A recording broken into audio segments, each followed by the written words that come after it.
DC News Now at 4. Fairfax County Schools now under federal investigation, while the Department of Education is sounding the alarm after a series of alleged assaults on school grounds.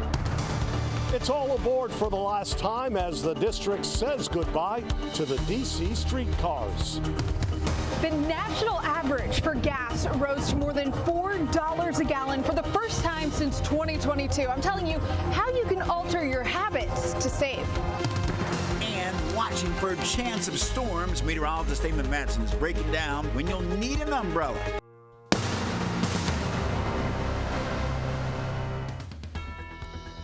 Breaking now at 4, D.C. police have made an arrest in a deadly Northwest apartment fire that turned out to be a homicide. Thank you for joining us for D.C. News Now at 4. I'm Mark Hall. Annalisa Gale has the night off. 36-year-old Rico Barnes is charged with first-degree murder after investigators found 40-year-old Saeed Hussein dead back in February. He died from blunt force trauma and strangulation. Police say that a fire was set after his death. Detectives say that a second suspect has been identified and is already in custody on unrelated charges. They just took advantage of him completely, and as I said, this is a heinous crime. As far as the injuries that he was inflicted upon him, it's just terrible. I mean, there's no words to put in there, and then they just casually leave the scene there. And police say they are not looking for any additional suspects. And for the latest on the investigation, you can visit DCNewsNow.com. Well, new at 4, taking a live look at the White House, where a judge has blocked the construction of President Trump's ballroom. Judge says that the construction will stop, quote, unless and until Congress blesses the project. They also say that the president most likely did not have authority to act. It's unclear what will happen next for the project. And right now, the Department of Education says that it's investigating Fairfax County Public Schools for its handling of more than a dozen alleged sexual assaults at one of the county's high schools. It comes as local police and prosecutors bring more charges against an adult and a student accused of groping girls at the school. DC News Now's Randy Bass is tracking new developments in the case from Fairfax High School. Randy, what's the latest? Yes, right now the adult suspect and fellow student here at Fairfax High School, Israel Flores Ortiz, now charged with 13 counts of assault and battery here, now being held without bond. This story once again back in the national spotlight here under federal investigation from the U.S. Department of Education. In announcing that investigation yesterday, the Department of Ed said in part on X, Virginia's experiment with radical gender ideology, race-based admission systems, far-left indoctrination, and unlawful discrimination has inflicted immeasurable harm on our students. It must stop. It comes weeks after the Department of Homeland Security asked Fairfax County officials to hold the suspect, a Salvadoran national, without bond, saying in part the, quote, a criminal illegal alien should not have been attending a Virginia high school and allowed to prey on innocent teenage girls, end quote. Fairfax County Schools said in a statement it is prepared to cooperate with the Department of Education. Attorney Dimitri Pikralidis is representing one of the teenage victims. He says he has a lot of questions for Fairfax and helps his client get answers. We're in the investigatory stage, and we frankly welcome the federal oversight. When did Fairfax High School know it had someone in the hallways groping students? And I say students. Our understanding is that when class lets out at Fairfax High School, at parts of the hallways, it's like a mosh pit, which leads to opportunities for those that want to act criminally or improperly. Now, the school system announced last week has requested an outside law firm to start conducting an independent review of what happened.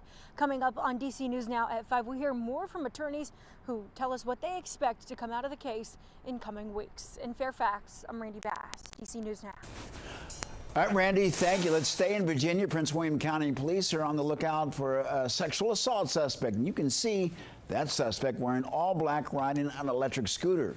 They say from last May until earlier this month, police say that the suspect was involved in 4 different assaults, and those incidents happened in the Powell's Landing neighborhood in Woodbridge. And if you recognize this person, you are asked to contact police. All right, let's head over to meteorologist Damon Matson with a first look at our forecast. Damon, a nice walk today during my lunch hour and 10 minutes. Oh, I was going to ask if you even went. You went for a while. I went for an extended walk. There we go. It wasn't one of those days where you had to pick the side of the sidewalk you wanted to be on. It was good in both directions. Love that. And hey, I hope that a lot of others were able to get out there and enjoy this warmer air. Folks, I know for some of us, for the last day of March, this may be a little too much too quickly, but hey, it's feeling a little bit more like late May, early June. It's in the 80s across the DMV here now that we're into the late afternoon. DC took a bit of extra time, but just before we came on the air, that temperature ticked up to 82 inside the district, and that is pretty much the case across the entire DMV. Waldorf, Manassas, and down toward Culpeper and Stafford counties. It's in the mid 80s. Now, we are close to possibly tying a few records out there. We needed to get to 85, 86 across many locations in the DMV, including DC. So some of us may fall just short of these records. We have to wait another hour or two to see if we end up hitting those. But hey, either way, we're close enough that it's been an extremely warm day. Now, hopefully you can get out and enjoy this warmer air while it's here. We will stay in the 80s at least through sunset, and then really as we head through the middle of the night, it's not going to be cooling off all that quickly whatsoever. We'll have temperatures remaining in the 70s. Now, we could see a spotty shower or storm bubble up here for the next few hours up until sunset, but really, we don't see an increased chance for storms until tomorrow. What's the latest on that storm chance? We'll have a full look at your forecast coming up here in just a bit. All right, Damon, thank you. Murder suspect now back in Charles County. Deputies say 27-year-old Dayton Weber was extradited from Virginia and booked into the Maryland County Detention Center. Weber is a quadruple amputee, a professional cornhole player, and he's accused of killing a passenger in the front seat of his car as he was driving during an argument. He's charged with first-degree murder. He will be held until his bond review. He's expected to be in court tomorrow at 10 a.m.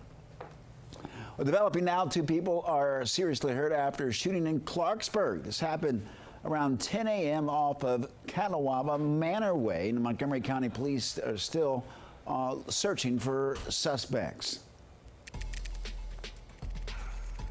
An ugly milestone for Americans as the conflict in the Middle East rages on. The national average cost of gas topped $4 a gallon for the first time since 2022. DC News Now's consumer reporter Haley Milan is tracking prices around the region and is sharing ways to dial back the amount of gas that you actually use.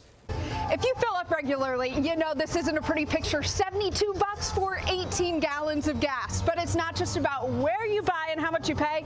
Your habits behind the wheel matter too. Slowing supply is driving prices higher than they've been since 2022. The nationwide average rising above $4 per gallon. And in the DMV, we've seen prices reach $4.30 a gallon. Drivers feeling the pinch and reminded of a time a lot of consumers would like to forget. I was expecting them to go up, and this kind of reminds me of COVID, like when prices were really high. Some tips to help you improve your fuel mileage more than you would think. Optimize your tire pressure. Don't idle. Clear out heavy items from the trunk like strollers and boxes. Skip the roof racks and the open windows on road trips. You'll avoid drag that way. And use cruise control. That can improve your fuel efficiency by 10%. And coming up, we'll tell you where you can find the best deals on fuel and when we might see some relief. In Fairfax County, Haley Milan, DC News Now. Our thanks to Haley. And for more on where you can save money, scan the QR code on your screen. That's going to take you directly to our website, dcnewsnow.com, on where to find the best prices. Well, first came the loss of the circulator, and another form of public transportation will shut down in just a few hours around the district. The DC streetcar will end service after a decade due to budget cuts. DC News Now's Dave Laval, he joins us live along 8th Street. And Dave, what's the mood right now of the folks who relied on this streetcar for the last decade or so? Well, good afternoon to you, Mark. Yes, DC streetcar is the primary way for many people to get around this part of the district. There's a lot of sadness as the public transportation system will roll to a final stop later this evening. DDOT put the streetcar program back into service in February 2016, 54 years after streetcars had been originally phased out by the district. They first hit the rails way back in the 1880s when the district had more than 200 miles of track, 16 route lines, and several companies that provided the service. Buses eventually replaced the streetcar program this time as the district focused on other forms of transportation to get people around the city. DDOT announced last October streetcar would end service March 31st. Passengers told us it will be greatly missed. If you want to get somewhere in a short distance, you can use the trolley. The trolley is more convenient that way. And it's sad that the elderly people, don't have more transportations to take care of their needs.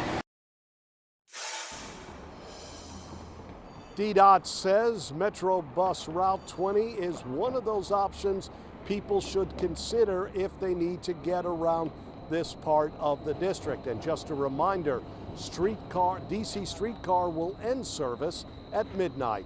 We're live along the 8th Street corridor in Northeast. Dave Laval, DC News Now.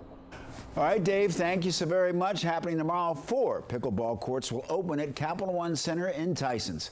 FFXNow.com says that it will replace the ice skating rink in the Metro Park. Now, the outdoor courts are more than 8,000 square feet and comes with bleacher seating that would fit another 150 people. The courts will be open every day from 8 a.m. until 9 at night. Still ahead.